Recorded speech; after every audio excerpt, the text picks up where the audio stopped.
Hello, माझं नाव सूरज पाटील आहे. आम्ही साई स्नेहदेव हॉस्पिटलमध्ये आमच्या वहिनी कीर्ती पाटील यांना सेप्टोप्लास्ट ऑपरेशनसाठी ॲडमिट केलं.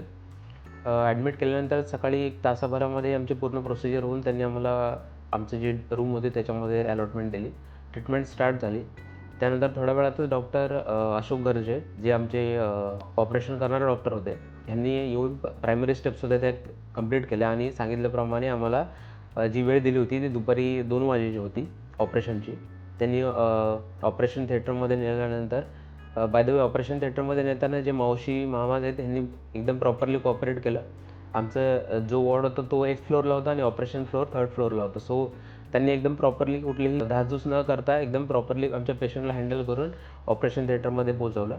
त्यानंतर डॉक्टरांनी 1 तास 1.5 तासाच्या आसपास जसं मी म्हटलं की सेप्टोप्लास्टचं ऑपरेशन होतं ते सक्सेसफुली पार पडलं. त्यानंतर त्यांनी 1-2 तासानंतर डिस्चार्ज दिला ICUमधून आणि परत आमच्या नॉर्मल वॉर्डमध्ये शिफ्ट केलं. सो ड्युरिंग दिस वॅक्सिन डॉक्टर अशोक गर्जे जसं मी म्हटलं ते खूप कोऑपरेट करत होते. अलॉंग विथ दॅट जे नर्सेस, मामाज, मावशीज होते हे खूप कोऑपरेटिव्ह आहेत. सो ओव्हरऑल बघायला गेलं तर Sai Snehdev hospital is a good option. You can go for it.